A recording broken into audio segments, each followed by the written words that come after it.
Hello students, question है JEE mains 2025 का।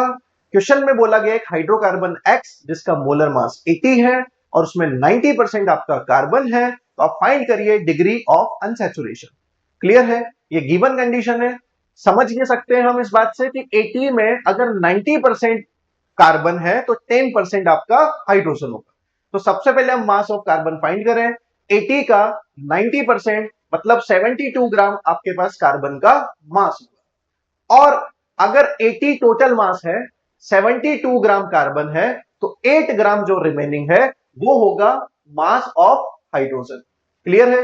अब आप क्या बोल सकते हो, अगर 72 ग्राम कार्बन है टोटल, तो नंबर ऑफ कार्बन एटम्स कितने होंगे? 72 टोटल कार्बन का वेट डिवाइडेड बाय एक कार्बन का एटॉमिक मास, दैट इज 12। तो आपके पास नंबर ऑफ कार्बन एटम रहे होंगे 6 72 ग्राम के अंदर। क्लियर है? अब 8 ग्राम में नंबर ऑफ हाइड्रोजन एटम निकालने हैं, तो एक हाइड्रोजन एटम का मास होता है 1, टोटल 8 ग्राम है मतलब 8 बाई 1, तो फाइनली आपके पास हाइड्रोजन के कितने एटम रहे होंगे? 8। तो आपके पास फॉर्मूला बन चुका है। 80 ग्राम में आपके पास 6 कार्बन है और आपके पास 8 हाइड्रोजन है, तो मॉलिक्यूलर फॉर्मूला ऑफ हाइड्रोकार्बन जो रहेगा वो होगा C6H8। अब आपको क्या फाइंड करना है? डिग्री ऑफ अनसैचुरेशन, जो आपको क्या बताता है कि कंपाउंड में कितने नंबर ऑफ पाई बॉन्ड्स हैं या फिर वहां पे कितने रिंग्स प्रेजेंट है। तो आप क्या करो, उसका फॉर्मूला लगा दो।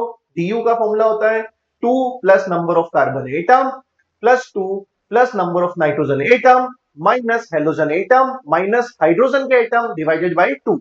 तो यहां से C और H की वैल्यू हम पुट कर दे, N और X आपका 0 हो जाएगा। तो इस कैलकुलेशन से DU आपको मिलेगा 3।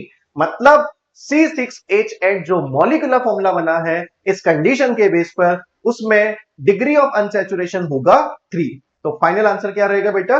3। Clear? Thank you so much.